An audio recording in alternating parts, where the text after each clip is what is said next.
दुर्गा नदी के किनारे बसा एक गांव फूलपुर। गांव में कुछ 100-150 लोग रहते थे। अंजलि, जो कि पास ही के जिले में रहती थी और 12वीं पास कर चुकी थी, उसके पिताजी ने बेटी को जल्दी विदा करने के लिए उसकी शादी फूलपुर गांव के मुकेश से करवा दी थी। मुकेश कभी स्कूल नहीं गया था और इस कारण वो पढ़ा लिखा नहीं था और बाकी गांव वालों की हालत भी मुकेश जैसी ही थी। मुकेश के घर में उसके माता पिता भी रहते थे। सासू माँ, मैं बाहर मंदिर तक जा रही हूँ, आधे घंटे में आ जाऊंगी। अरे अभी कहीं जाने की जरूरत नहीं है, चुपचाप जाके रसोई में रात के खाने की तैयारी करो। और ये घूंघट क्यों हटा लिया है तुमने? क्या पता नहीं कि इस गांव में औरतें बिना घूंघट के नहीं रहती? रात में अंजलि छत पर जाकर अपनी मम्मी से बात कर रही होती है। तभी गांव की 3-4 औरतें उसे देख लेती है और दरवाजे पर आकर उसकी सास से शिकायत करने लगती है। और क्या हुआ? अरे छत पे तो देखो, आपकी बहू मटक मटक के किसी से फोन पर बात कर रही है। दिन भर फोन पे लगी रहती है। अरे कल तो मंदिर के पास वो क्या कहते हैं, सेल्फी ले रही थी। शहर की बहू रखना अच्छा शान की बात है, पर देखना इसके लक्षण से ये तो तुम्हारे परिवार को बदनाम ना कर दे। ये पहली बार नहीं था जब सास से गांव के लोगों ने अंजलि की बुराई या शिकायत नहीं की हो। अब तो ये रोज की बात थी। अंजलि ये सब सुन लेती है। जब वो नीचे जाती है तो मुकेश भी वहां आ जाता है।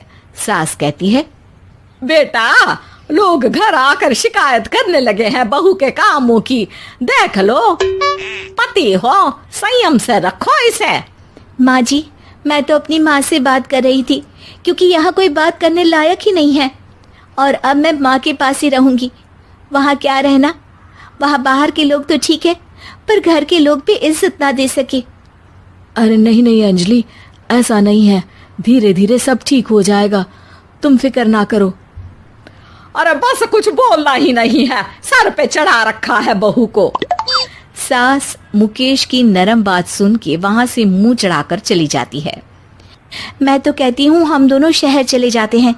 मैं पढ़ी लिखी हूँ, मुझे वहाँ नौकरी भी मिल जाएगी और थोड़े दिनों में आप भी वहाँ कुछ काम ढूंढ लेना। अरे नहीं नहीं अंजलि, हम यहाँ ना गांव का खेत, माँ पिताजी को छोड़कर शहर नहीं जा सकते। माँ पिताजी को कैसा लगेगा और गांव वाले क्या सोचेंगे? ये कहकर मुकेश सोने चला जाता है और अंजलि की गांव वालों द्वारा बुराई का सिलसिला बहुत दिनों तक चलता ही रहता है। लेकिन अंजलि गुस्सा ना दिखाते हुए समझदारी से काम लेती है। बारिश का मौसम चालू हो जाता है। जोरदार बारिश से पूरे गांव में हाहाकार मच जाता है। दुर्गा नदी में बाढ़ आ जाती है और बाढ़ का पानी पूरे गांव की फसल तबाह कर देता है। फसल की ये हालत देखकर गांव वाले निराश हो जाते हैं और बात तो यहाँ तक पहुँच जाती है कि कुछ लोग तो अंजलि को इस सब का दोषी ठहरा देते हैं।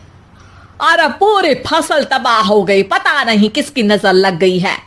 अरे जब से चौधरी परिवार में ये शहर की बहू आई है ना, तब से ही गांव की शांति चली गई है। इसके कर्म कांड से माँ दुर्गा नदी भी खुश नहीं है। ये सब सुनकर बेचारी अंजलि रोते हुए अपने घर चली जाती है। कुछ दिन बाद सभी गांव वाले अपनी फसल का मुआवजा लेकर अपने अपने घर आते हैं। मुकेश भी 1500 लेकर आता है। अंजलि को जब पासबुक दिखाता है तो अंजलि हैरान हो जाती है। अरे, ये पासबुक में तो उन्होंने 4000 की एंट्री करी है और आपको सिर्फ 1500 दिए। सच में? अरे वो सरकारी अफसर आपको बेवकूफ बना रहे हैं। सरकार की तरफ से हमें 4000 मिले हैं, लेकिन बाकी का सारा पैसा खुद ही खा रहे हैं। आप लोग के अनपढ़ होने का फायदा उठा रहे हैं।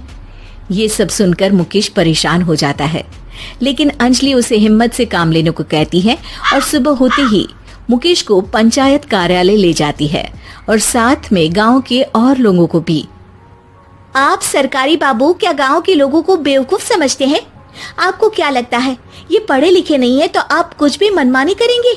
ये बेचारे दिन रात इतनी मेहनत करते हैं, ये हमारे अन्नदाता हैं और आप इनके साथ ऐसा धोखा करते हैं।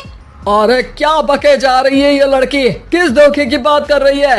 अपने कांड करके नदी माँ को नाराज करके हमारा नुकसान करके इसे चैन नहीं मिला क्या?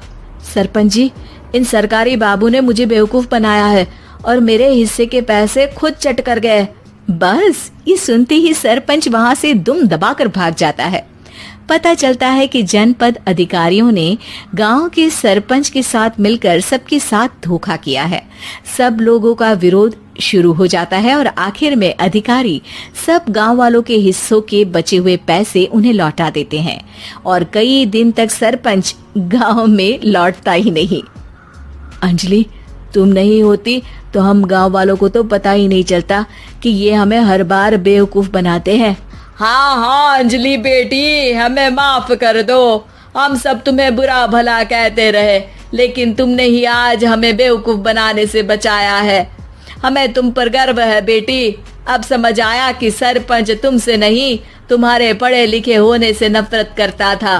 क्यों ना इस बार हम अंजलि को ही सरपंच पद के लिए चुन ले? क्या कहते हो गांव वालों? पढ़ी लिखी सरपंच। बस पूरा गांव अंजलि के लिए ताली बजाता है और अंजलि की सास उसे खुशी से गले लगा लेती है।